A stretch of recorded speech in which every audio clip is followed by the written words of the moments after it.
नमस्कार दोस्तों, मेरा नाम राजकुमार गौतम है और मैं आज एक बार और कुछ अहम मुद्दों पे चर्चा करने आया हूं और कुछ कहने आया हूं।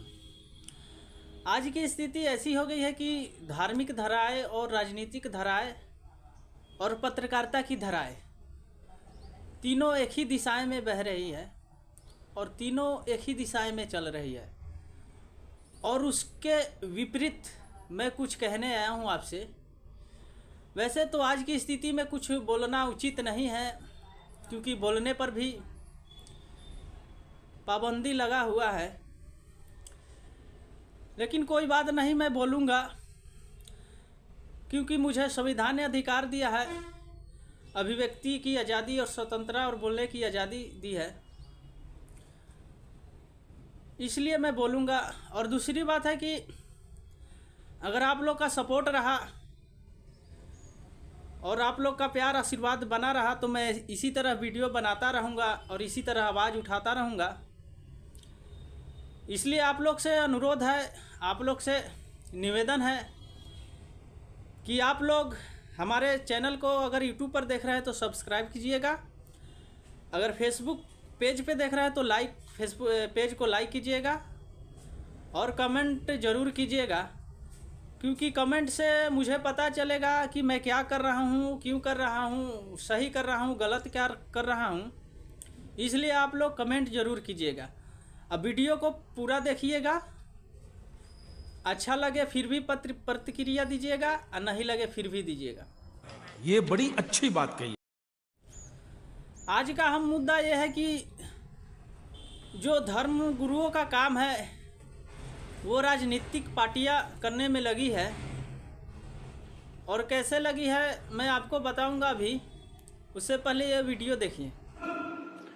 डीएमके और कांग्रेस पार्टी, इनके बड़े नेता, एक वित्त मंत्री का बेटा और एक मुख्यमंत्री का बेटा, वो कह रहे हैं सनातन धर्म को समाप्त कर देना चाहिए।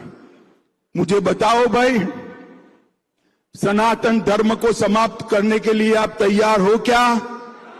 अरे जोर से बोलो, तैयार हो क्या? माताएं बहनें भी बोले तैयार है क्या? ये सनातन और हिंदू धर्म बचाने की बात कह के नहीं आए थे। इनको भेजा गया था सत्ता में कि शिक्षा पे क्या क्या काम करिएगा, बेरोजगारी पे क्या काम कर रहे हैं और क्या कीजिएगा, और क्या कहते हैं कि स्वास्थ्य पे क्या काम करिएगा, महंगाई पे क्या काम करिएगा।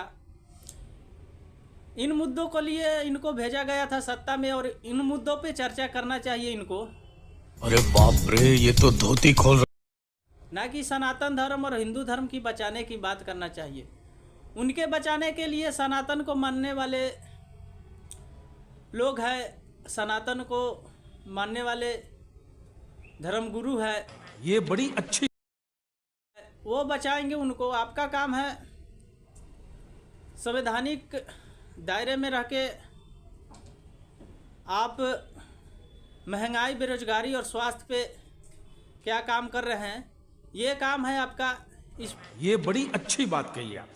आपको भेजा गया है हमारे जीवन को सुधारने के लिए, समाज को सुधारने के लिए, देश को सुधारने के लिए और देश को आगे की ओर बढ़ाने के लिए। और जो भी पब्लिक धर्म के नाम पे वोट देती है उनको एक बार सोचना चाहिए कि हमारी जीवन से जुड़ी हुई मुद्दों से डाइवर्ट करके धर्म के नाम पर वोट देना कहाँ तक उचित है। समझ रहे हो आप? कि आप किसी को भी वोट दे, धर्म के नाम पे वोट नहीं दे। जो आपको शिक्षा, स्वास्थ्य और बेरोजगारी और क्या कहते हैं महंगाई पे बात करे और उस पे काम करने की बात करे, उस पे वोट दीजिए, उसको वोट दीजिए।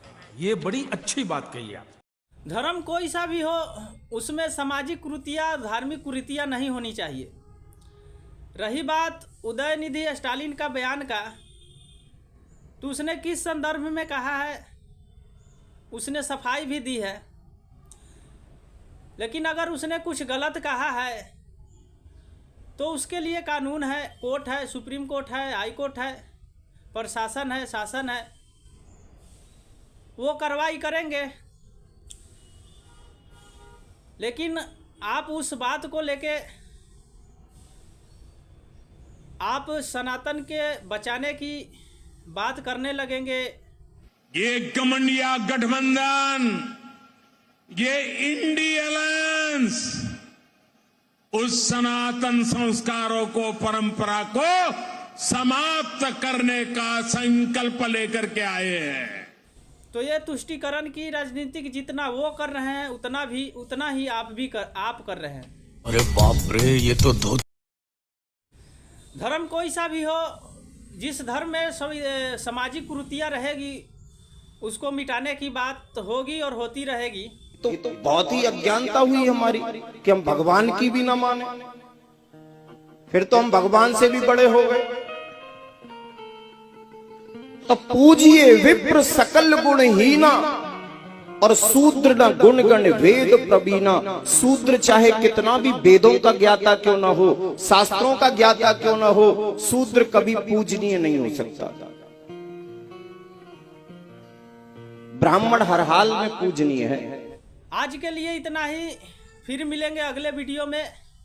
उससे पहले मेरा निवेदन है कि अगर वीडियो अच्छी लगी होगी तो यूट्यूब पर देख रहे हैं तो चैनल को सब्सक्राइब कीजिए और कमेंट जरूर कीजिए, लाइक कीजिए और शेयर कीजिए। और फेसबुक पे देख रहे हैं तो पेज को लाइक कीजिए, फॉलो कीजिए, कमेंट जरूर कीजिएगा। ये बड़ी अच्छी बात कही आप।